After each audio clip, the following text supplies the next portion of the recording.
September 28, 1918. The air in the French village of Marcoing is thick with gunpowder and the stench of decay. A British private named Henry Tandey has his rifle leveled at a wounded, unarmed German messenger stumbling through the mud. One squeeze of the trigger would have changed the 20th century forever. But Tandey, moved by a momentary flash of mercy, lowers his weapon. The German nods in thanks and disappears into the fog. That man was Adolf Hitler. Was ich je gesagt habe, der Wiederaufstieg Deutschlands sei nur eine Frage von wenigen Tagen. Immer und immer wieder predige ich, der Wiederaufstieg der deutschen Nation ist die Frage der Wiedergewinnung der inneren Kraft und Gesundheit des deutschen Volkes. He was a man who should have died in a trench, a man who failed at art, a man who slept in homeless shelters in Vienna. Yet, 20 years later, the same man who was spared by a single bullet would order the deaths of 60 million people. How does a societal reject transform into a biological god? How does a nation of philosophers and scientists trade their logic for the delusions of a madman? To understand the rise of the Third Reich, we must look past the military uniforms and the rallies. We must look at the psychological product being sold. Think of a modern, addictive product, useless, even harmful, but sold through pure status and emotion. History shows us that a dictator is essentially the pan masala of politics. If you analyze a dictator with logic, he fails. But if you remove logic from the equation, you can sell a messiah to a starving population. The question isn't how Hitler took power, but how he hijacked the very faculty of human reason. Before the swastika, there was the postcard.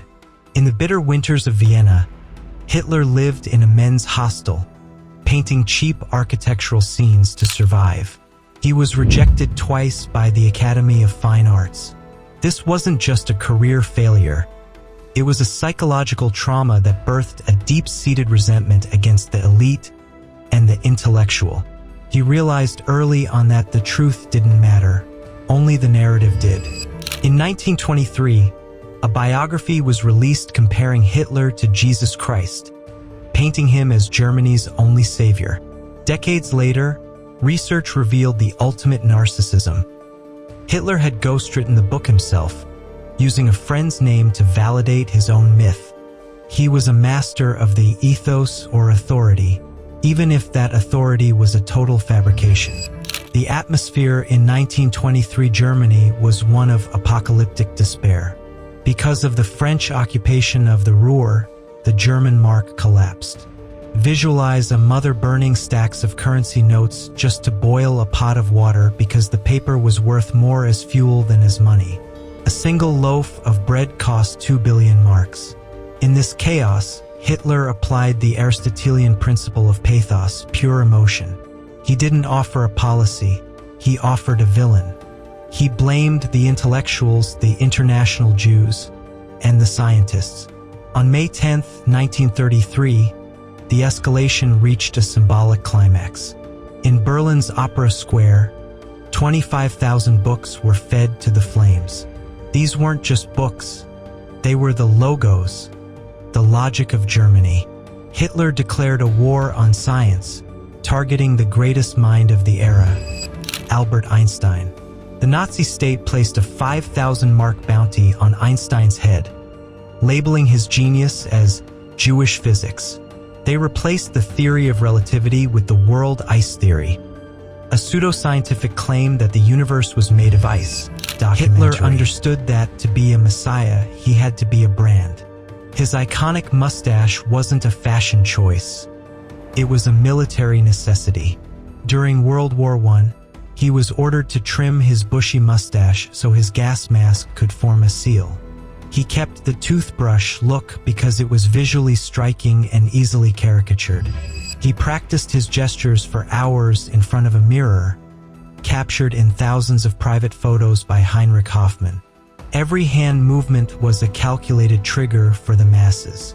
Behind this image was a man fueled by a secret chemical cocktail.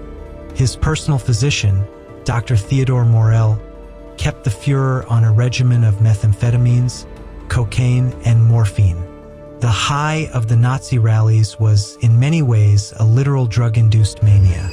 As the Soviet shells fell on Berlin in 1945, the Messiah myth crumbled.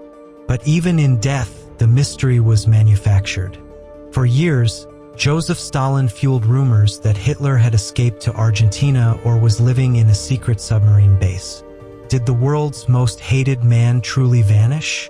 On one hand, the lack of a public body for decades allowed conspiracy theories to bloom. On the other hand, in 2018, a team of French pathologists was finally granted access to dental fragments held in Moscow. The metal bridges and charred teeth were a perfect match for the 1945 records of Hitler's dentist. While some still cling to the escape narrative, the forensic evidence points to a definitive, cowards end in a concrete bunker. The final judgment on whether his death was too easy for his crimes is for the audience to make. The climax of Hitler's delusion was Operation Barbarossa. He believed his Aryan soldiers, fueled by Pervitin meth, were invincible. He planned to drown Moscow and turn it into a lake. By diverting his troops to help Mussolini in the Balkans, he pushed the Russian invasion into the teeth of the winter. Those 4 weeks were the difference between a global empire and total annihilation. The Messiah, who claimed to control destiny, was defeated by something as simple as the weather and a calendar. Adolf Hitler didn't succeed because he was a genius. He succeeded because he understood that a desperate population will trade their logic for a feeling of belonging. He built a bridge of pathos over a river of blood. Today, the names of the corporations that funded him, Volkswagen, Ford, Siemens, still exist. The propaganda techniques he pioneered are still used in the digital age. The history of Hitler is a warning that logic is a fragile thing. When the logos of a society dies, a manufactured messiah is always waiting in the shadows. This has been an Insight Documentary.